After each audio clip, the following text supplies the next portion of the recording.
you doing? I'm good. How are you? I'm so excited we're having this conversation. Woohoo! I am too. And I'm really proud of you too, because I remember when we talked like 3 or 4 months ago when you brought up this idea of a podcast, and that was such a great idea. And we talked a little bit, and now like 4 months later, I get an email from you saying, "Hey, do you want to be a guest?" And I thought, wait, what? Oh, wow, you're doing it. Okay.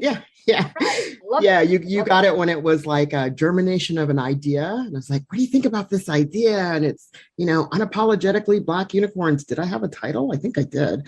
I think you did. Yeah. And I was like, we just need to put people in touch with each other and hear our stories. And as usual, you were very excited. And you would tell me the truth too. You would tell me, Karis, no. There's enough bad ideas in this field. We don't need any more. Yes, exactly. And so maybe we should start with a couple of things. One is, who are you? Where are you? What do you do in your daily life? That's a lot of questions. No, just kidding. So again, my name is Lynnae Brown. I serve as the director of Howie the Harp Advocacy Center. We are located in Harlem, New York, and we specialize in training people in mental health recovery to work as peer support workers. Howie the Harp is a program under the umbrella of a larger agency called Community Access, Inc. And I've been there for 10 years. I started off as a training coordinator, then I became director in 2013. So that's what I do. Woohoo! So it's so interesting because I'm trying to think. Anyway, I visited you in New York. I got to visit the program. I wanted to see what community access was all about. Right. And the CEO at the time was like, oh, no, you got to meet Lynnae. And he was like, forget about me. Come over here and meet Lynnae. And then I was like, yeah, that's right. Forget about you. Come on, Lynnae. Let's tell me all about it. Right. And I think you had a training going on and I got to see the training. Yeah. So what kind of training do you guys do? So our training is extensive training to teach people in mental health recovery to become peer support workers.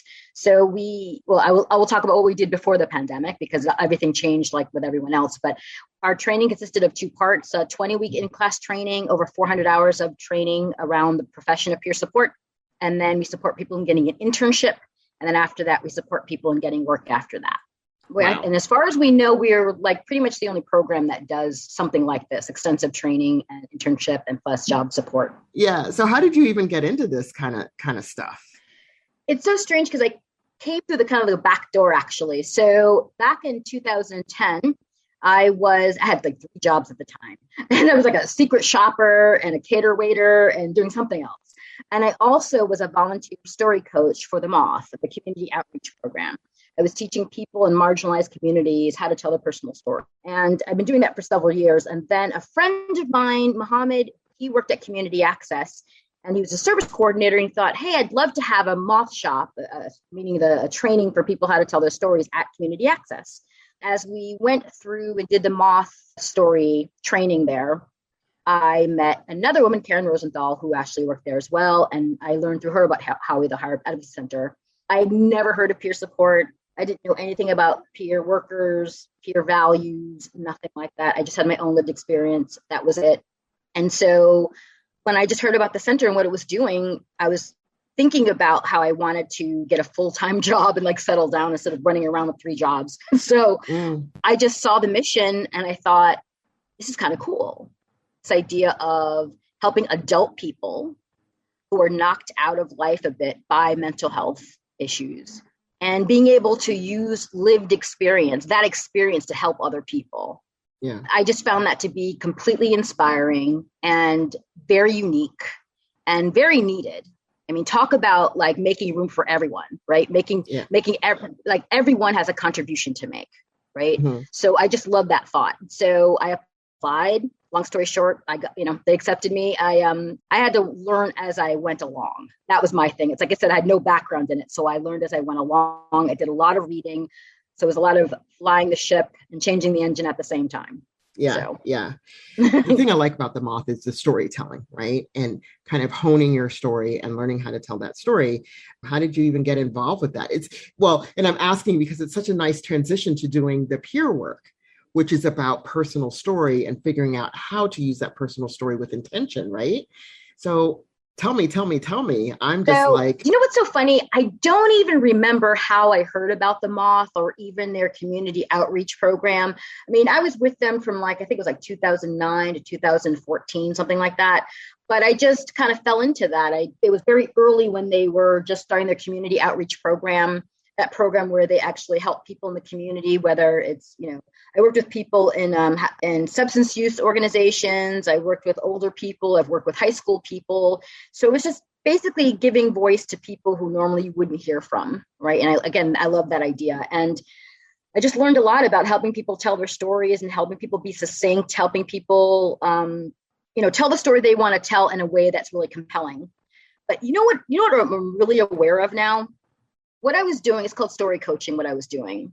Story coaching is very much like a therapy in that what life is really about is the stories we are telling ourselves, right?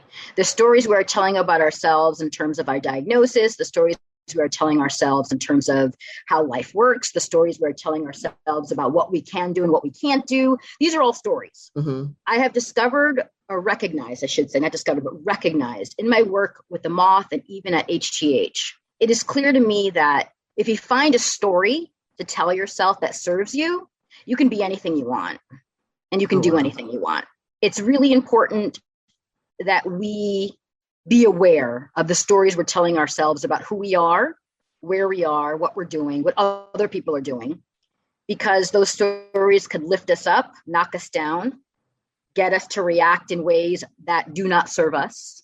I'd like to bring that more to the forefront, that if you really think about it, it really is the stories we're telling ourselves that make all the difference in our lives. that is so, I'm just sitting here going, okay, do I have goosebumps? What's happening? What's happening? Because that is so true. Because I kept thinking, well, what about the stories people tell about us that then we kind of ingest, digest? Unfortunately, we don't poop them out. We keep them into ourselves. That's a horrible analogy, but we keep them in ourselves. And then it becomes the stories we tell about ourselves because they were told to. You know what I mean? Does that make sense? Absolutely. I mean, I would say that's exactly where my greatest struggle most of my life came from was, I grew up in a Black family, but I grew up around white people my whole life. I was the only chip in the cookie from preschool to kindergarten to grammar school to middle school. So all those informative years, I was usually one of the few chips in the cookie. And I can look back at that and recognize now I did not have a good sense of self as a Black person, as a human being, as a woman, as a Black woman. All those categories of who I am and how I identify was all very much altered by the stories that outer community told me about who I was, right? I was a threat. I had cooties, I wasn't listening. I talked too much. I talked too little. I wasn't being friendly enough. I mean, all of those things I took on as my own stories for many years. And when I think about when I first hit the doors at Howie the Harp and why I found this work so compelling, it's funny because when I first started Howie the Harp, I told my friends, I don't know what this is going to be, but I feel like I'm walking in here a mess, but I'm going to walk out of here a grown-ass woman. Wow. And I will say 10 years later, yes. So you are a GAW, a grown-ass woman who is also a UBU, an unapologetically Black unicorn. Do I have that right? Yes. Yes, queen. Yes. Okay. That's amazing. And I do think, there is something about, first of all, there's something about that building. Let's just be honest. There's something about the people at Community Access and Howie the Harp. But, we don't have our own Seder around the peer movement, if you will, like where we recount the history of where we've come from and who was before us, et cetera, et cetera. And so sometimes some of this gets lost. I'm sure it doesn't in the Howie the Harp program because it's named after him. But as people kind of enter into the consumer, client, ex-patient, survivor, peer movement, has so many names now, they may not know the story of Howie the Harp. So who was this dude, Howie? So Howie the Harp, his government name was Howard Geld. He himself struggled with mental health issues growing up. And it was during the civil rights movement, along with a lot of other pioneers who really saw a value, really understood the power of people with lived experience coming together and helping each other out in recovery outside of the system was the original thinking. He was called Howie the Harp because he played the harmonica, the mouth harmonica, as a way to make money on the streets. He was a street musician. That's where his name came from. And actually, if you actually Google his name, you find a lot of old videos of him playing his harmonica. It's kind of cool. Yeah.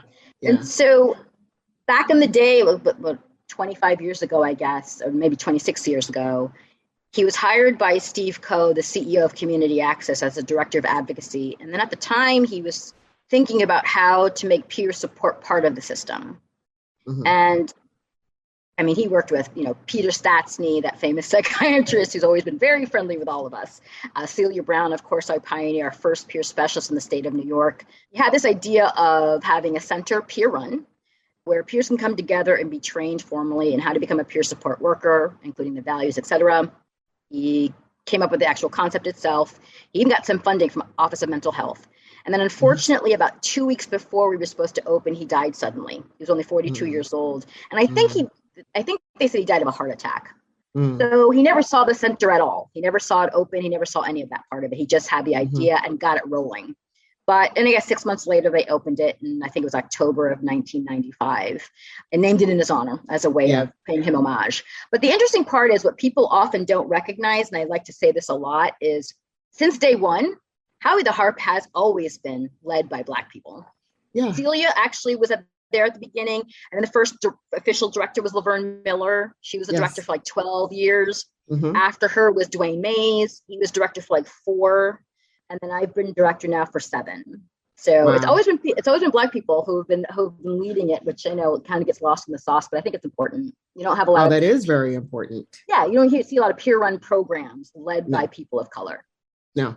So how does that become sort of part of your story? Is like the story that you tell yourself, like how does that become part of the story that you tell yourself about being a person of color who's a leader, who's doing this work?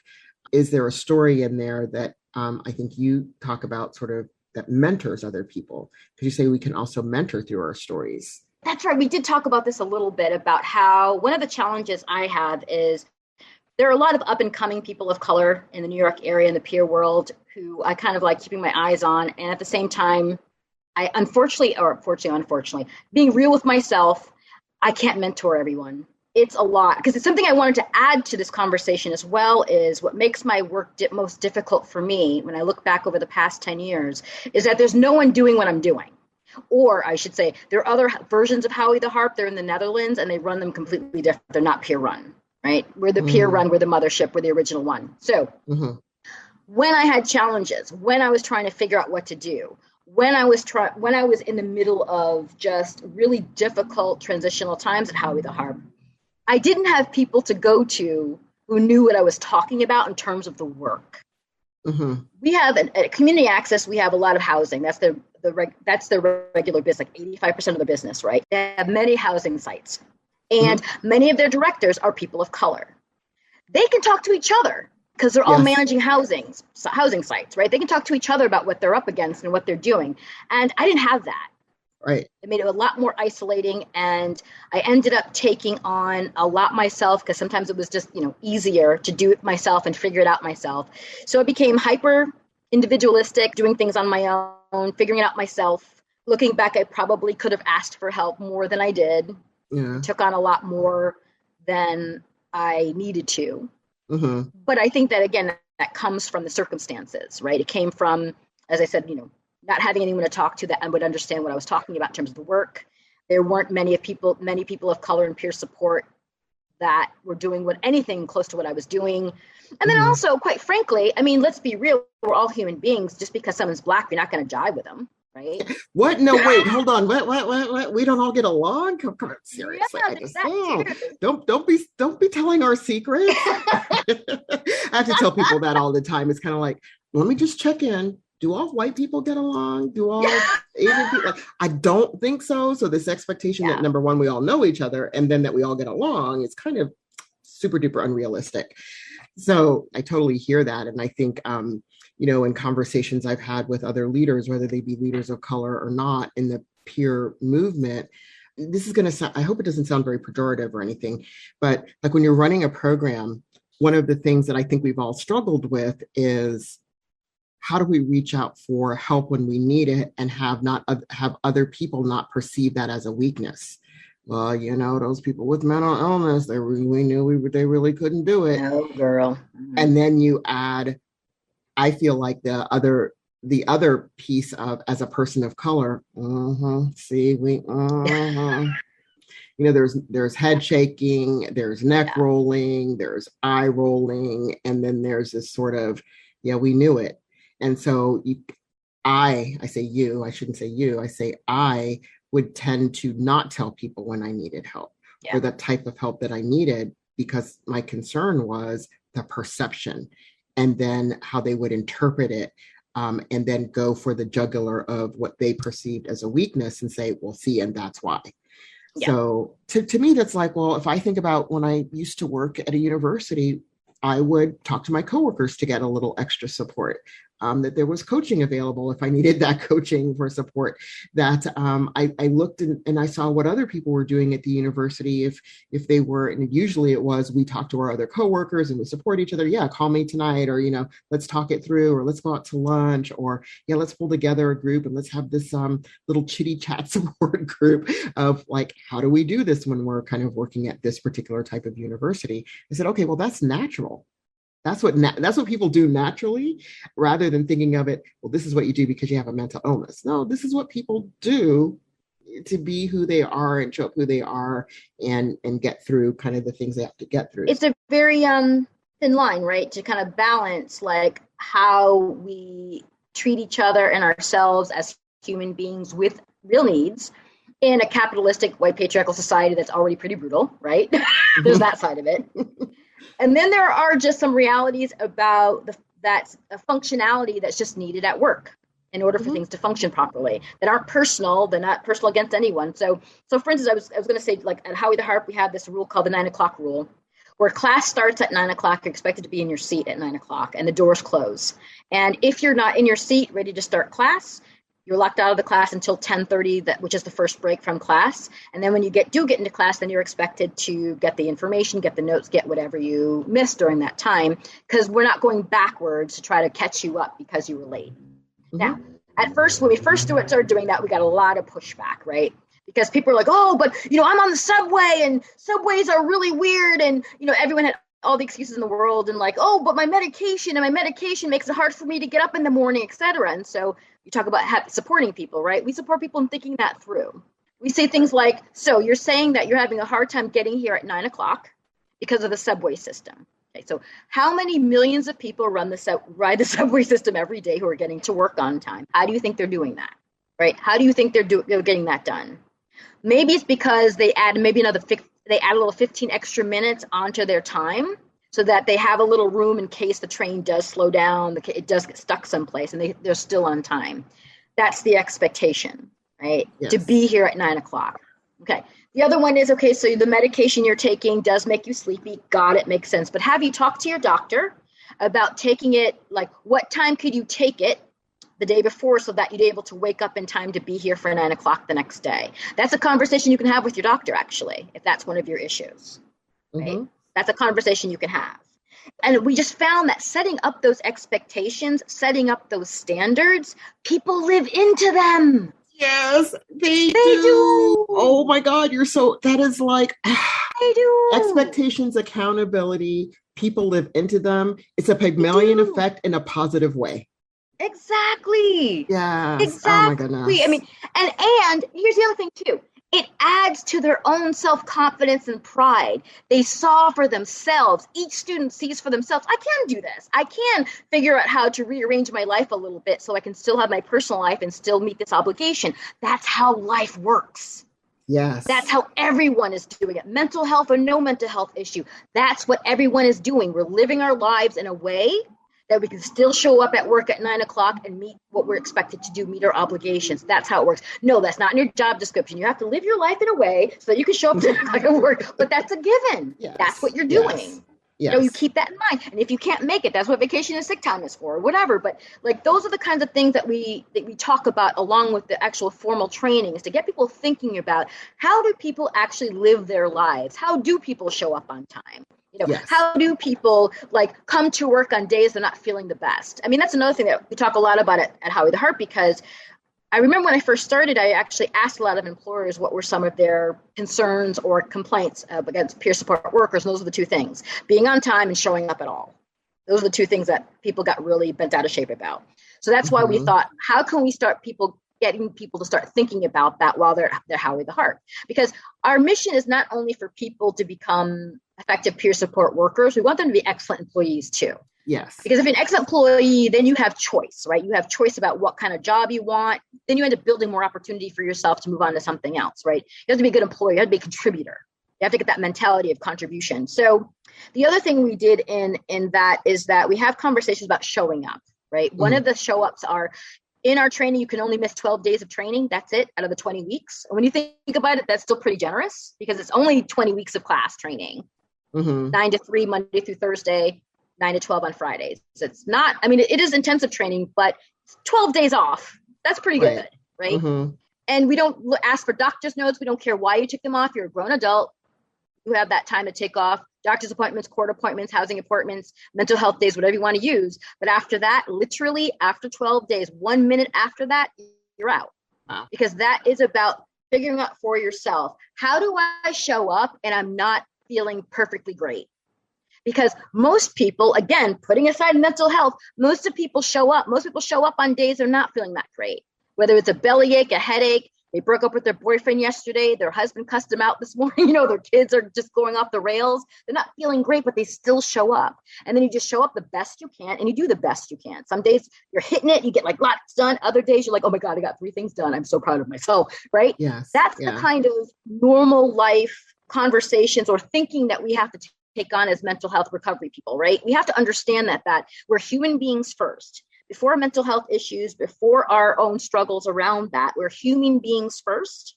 And if we think about us as human beings first, we have to think of ourselves that way, as well as understanding that that's how we're trying to show up in the world as full human beings. If we change that story, right, and say, yes, I can be at work at 9 o'clock. Yes, I can be there majority of the time, like everyone else can. Right? I can live into these expectations like everyone else can. We will continue to shift the story around mental health recovery. We will continue. It is part of it's on us too, right? Part of it is on us. Yes. We do have a society that needs to be, needs a lot of work, understood, but we ourselves need to live into these expectations so to be able to demonstrate over and over again, we can do it too. Yeah, I think it's really important. I am, what do I say? 2 snaps up, 2 claps up, 5 fingers, whatever it takes to say that, if people could see my head is like shaking up and down, like, yes. And I think this is sort of the conundrum that we find ourselves in. And I think you gave some voice to that. On one hand, it's like, I am not my illness, but on the other hand, well, because of my illness, I can't right? And then there's almost an over-identification with the illness as to how you're going to show up at work. The thing I say is that, in this role right now, you are a student. You're not a student. You're not a student with a mental health condition. You're not a student. Though those things may come into play, but your first identity and role here is as student, and here are the expectations. Your first identity in a workplace is you are an employee, and here are the expectations of an employee. Yes. Now, we know we have, and thank God, we have ADA for a reason. And you can use ADA as needed for accommodations. But to point blank say, I need an accommodation before we have even opened the door about what we're doing and how we're doing it. And you're telling, it's like, well, let's work through, here are the expectations, and what accommodations might you need as an individual to achieve those expectations, and which maybe just supports in how we talk about it, or like you were saying, kind of, how do you think about, can you get up 15 minutes earlier to get on the train so that you will always be here before and at 9, right?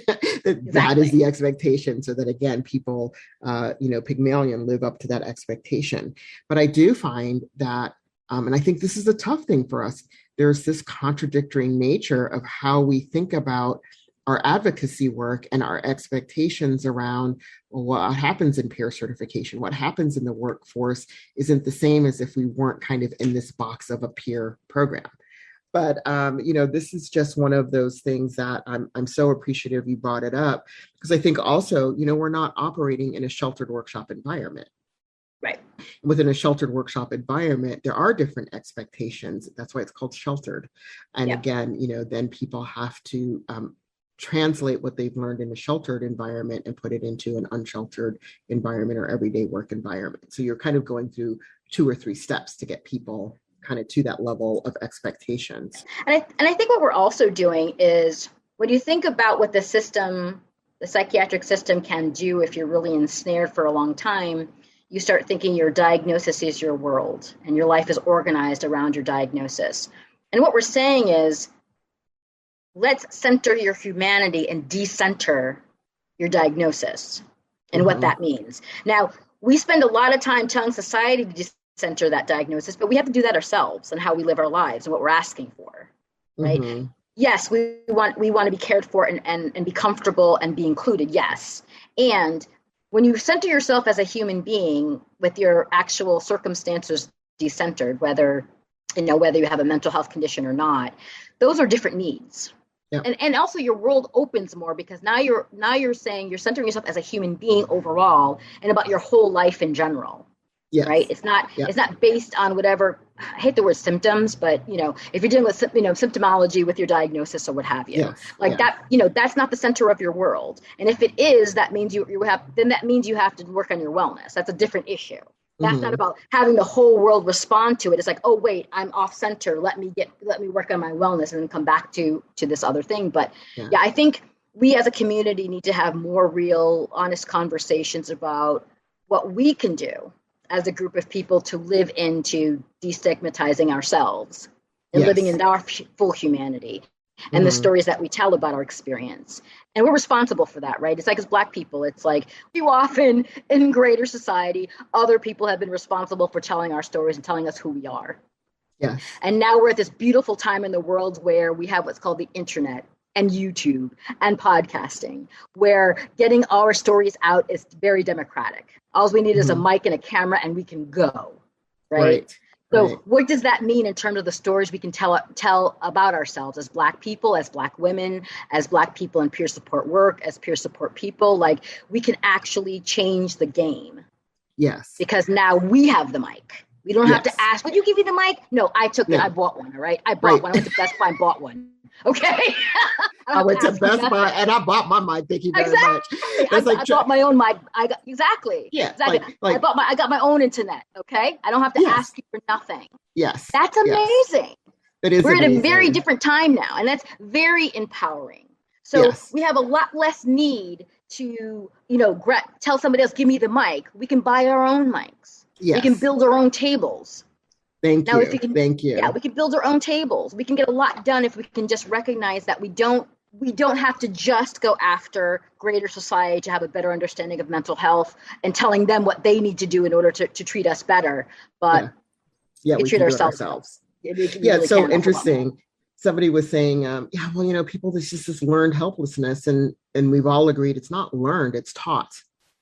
And the systems are teaching us this helplessness. Yes. And as peer leaders, peer organizations, peer training programs, et cetera, we do not want to contribute to that teaching so that people have that learned helplessness. And I think that's the shift that we need to make to that next thing. And I love the thing about, I got my mic on. Thank you very much. Right. Because I think, I always say, I love Shirley Chisholm and, bring your folding chair. And I'm like, we got our own table. Yeah. We can build our table now. Yes, I can bring my folding chair to that table because there may be decisions made at that table. We still need to be at that table. And I also think, how do we invite people to our table, and make sure that we have our table in the way that we need it. So if I even ask you, because I think we've answered the question, but I want to make sure, I always have that one last, if there's one super duper important thing that we think we should be working on or focus on in the mental health reform movement, if you will, that impact especially people who are most marginalized, like what would that one thing be? I know you're going to have more than one, but what would that thing be? When I think about what's happening in New York, we're trying to figure out a way to come together and have our own union of types, right? I think so. I would say that I think if there was one thing for us to work on as peer support workers is in our communities, find ways to come together and work on things together, moving things forward together. I mean, we tend to be Democrats, right? So we're like all over the map in terms of our opinions. But if we can start asking ourselves, what are the bottom line important things we want to see move? And what am I willing to do to make that, to contribute to that movement? What am I willing to give up to make that movement happen? And start thinking us collectively as a peer movement, as a we. Oh God, we could absolutely transform the system. Yeah. We could absolutely make the biggest difference in the system if we really came together. We don't have another hour. So Lynnae, thank you so much for having this wonderful and just powerful and impactful conversation with me on Unapologetically Black Unicorns. Continue to be that you be you and a GAW, since you are a grown-ass woman. Thank you for reminding. And for our listeners, I hope you all remember to join in next week. Thank you. Thank you, Paris.